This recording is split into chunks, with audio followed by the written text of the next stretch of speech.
I'm Stephanie Poetri, and I'm hanging out with Rob on Front Row Live. I can't say live. Front Row Live.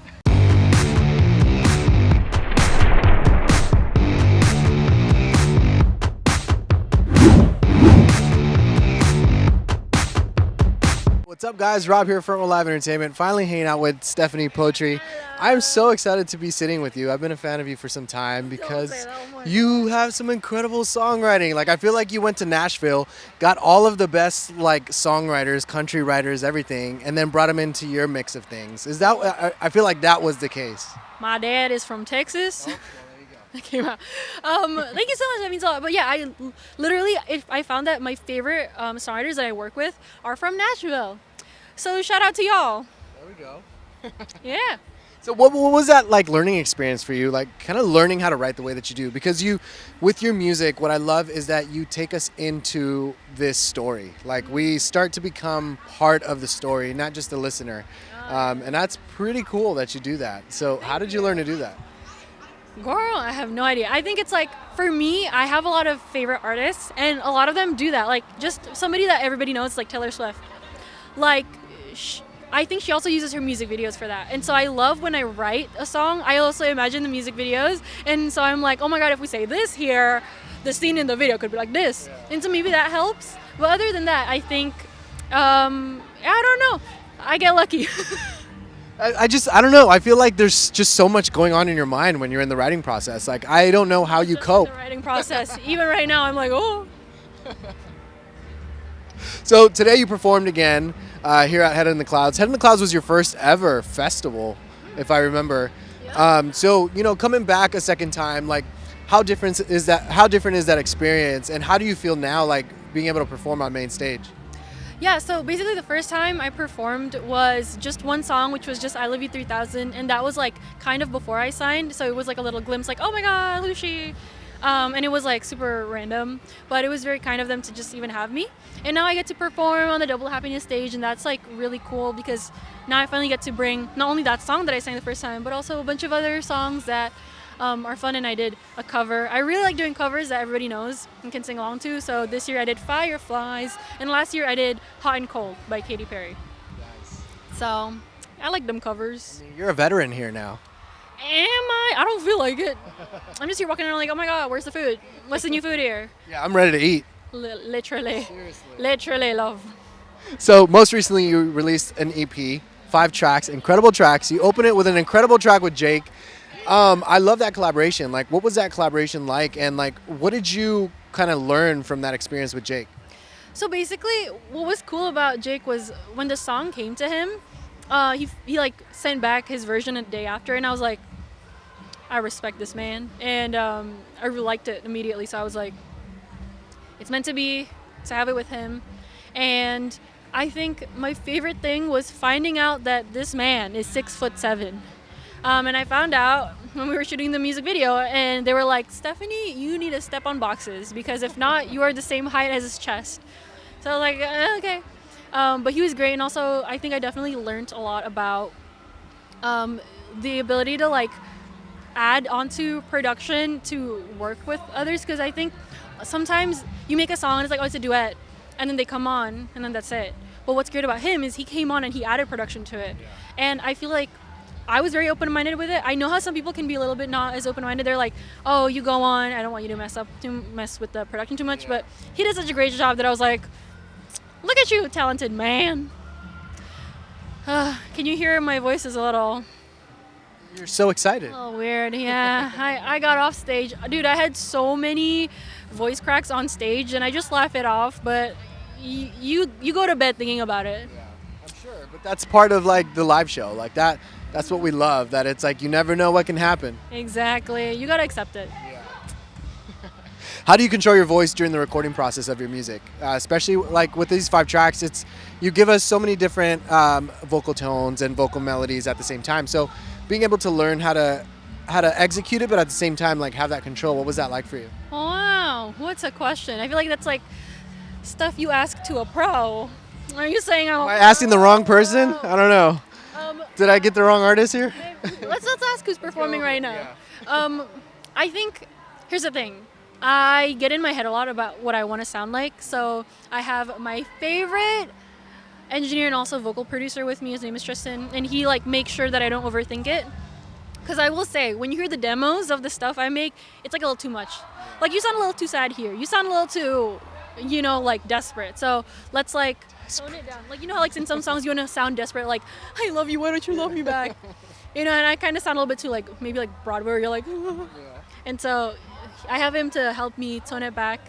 So that's why we love him, because without him, it would not sound that good. Disaster. It would be a disaster. On this EP, you also brought in M-Phazes. I think he did 2 or 3 tracks on this EP. I love him so much. He's so talented. It freaks me out.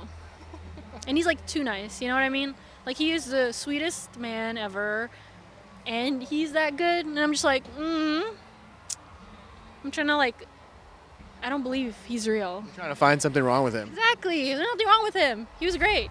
He's always great. If you ever want to work with M-Phazes, you should. Me like promoting him as if like he has to pick and choose who he works with because he gets so many requests. Yeah. So I was very lucky that I got him. But yeah, he was so sweet. And actually with Picture Myself, so that was a demo that he did. He sent to me. I had to record it in Indonesia because it was I couldn't leave. I didn't. So what happened was he stayed up until like 3 a.m. while I was in the recording session in Indo because that's like the time difference is crazy. But yeah, he was so chill about it, and we ended up doing basically like a Zoom recording session. So it all kind of worked out. Yeah. How did he allow you to step out of your comfort zone? Or better yet, how did he push you to step out of your comfort zone? I don't know. I think a lot of it was like we did multiple takes where it wasn't that one sounded bad, but it was like, let's try different vibes. And he is also really good at directing. Like, he vocal directs all of his stuff, and so he like has a lot of experience with what to say. Because obviously, if you work with like somebody who's been in the industry for many years, they know what's up. I don't know what's up, so he showed me how to do all the things, and that was really helpful. Out of these 5 tracks, like which one would you say like challenged you the most, whether it was in the writing process or in the production process? I think, Bad Haircut I wrote myself at home with like a guitar loop that my friend sent me. And then I sent it to M-Phazes to produce out. And I think what was hard about that one was because I've never sent the track to a producer ever. Like, usually we were in the studio making it, but that was because I was in Indo during, like, wrote in my room and I recorded it on my laptop and I sent it to him. And I think because you're not in the same room at the same time, you're always like scared that it doesn't translate well. So like he was so great about it, but we definitely did like a lot of back and forth, like, oh, maybe add this, maybe instead of this, do this. And I feel like that was one thing that I had to go out of my comfort zone, because the last thing you want to do is to be like bossy or like tell somebody like that's not good enough. But I think he was so reciprocative that I was like, it was so easy for me to tell him all the things. But yeah, it took me a while to be like, okay, how do I say this? I don't like you. No, oh my gosh, I could never. Well, this EP is like seriously a masterpiece, and it's like I'm a little bummed that it's just, I don't want to say it's just an EP because it's still a body of work, but like we need more music from you. We need like a full body of work. What is happening? We're having music soon, but also the thing was, basically after Ode to Be in Love, I really wanted to put more songs out in that same realm, but I was having a hard time. Everything just sounded like a reject to it, and I think I was like way too in my head about it. So actually what I've been doing, which was something I've always wanted to do, was to write songs for other people. So I started writing pitch songs and some songs for K-pop. That was really fun. And because of that break I took, I have like a fresh mind, and then literally immediately the first 2 weeks I went back to writing for myself. We made like a bunch of really good songs, so we have stuff coming out. Just because of the timing of everything, I think I'll have one this year and then like way more in the next year. But yeah, I don't know, it was definitely like something necessary, and I feel like people who support me are very chill. Like, everybody's so casual and everybody's just like happy. Yeah. That's what I like. So nobody's like, we're in a drought. Everybody's just like, hey, where's the next song? I'm like, I don't know. And they're like, okay, cool. All right, take your time, boo. Exactly. At the end of the day, I think we're all just trying to do our best at this time. And honestly, that's all you need. I agree. I agree. With those songs that you wrote for other artists, have any of them come out yet, or is this something that you're still kind of like trying to dabble into? Yeah, so I just started, so they're kind of right now like in the ether, being like given around to people. So not yet, but there were some songs that I wrote that was supposed to be for other people, but then I was like, I kind of like it, so we kind of like saved it for maybe a future project. But yeah, honestly, it's like, apparently, here's what I found out. It takes like a year for, if you're like a new songwriter and you come in, it takes like a year for everything to start rolling, which is, how do you have the patience, you know? How do you get a paycheck? I know, that's the thing. I'm like, girl, what? So I just have to be patient, I guess, and hope for the best. Time will come. The time will come. Now, I love that you did like a remake of "I Love You 3002" with Jackson Wang, who's also performing here tonight. Like, what drew your attention to having or creating that with Jackson, and what was that vibe like? Did you find yourself going into the studio to re-record vocals with him on this one, or was it still your same vocals from the original version? So, basically, huge fan of Jackson, always was. Literally in high school, I had his album, like his group's album and all that. So that was a very weird moment for me because it was like, it's so weird when I watch them on my computer and then I'm like seeing them in person. I'm like, hello. But what happened was he sent me a rough recording, like a demo, and I loved it immediately. And then he went to the studio to record it, and I think I came in a little bit. But I don't know, he did so great that I didn't even need to do anything. And we also changed some lyrics around, just cause. And then, yeah, that was it. I feel like it was so easy, and it just kind of all worked out in the end, you know what I mean? So I didn't have to do much. But also, you don't want to do much. It's Jackson Wang, man. Just let him do his thing, and Just let him open his mouth and like sing, and everything is perfect. Exactly.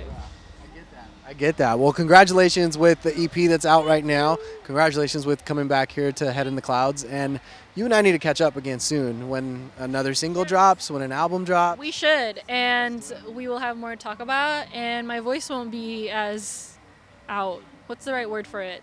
I don't know. What is your voice going through right now? Is it pitchy? I don't know. That like weird yodeling thing from like singing too much, and That's a new era of music. I don't know.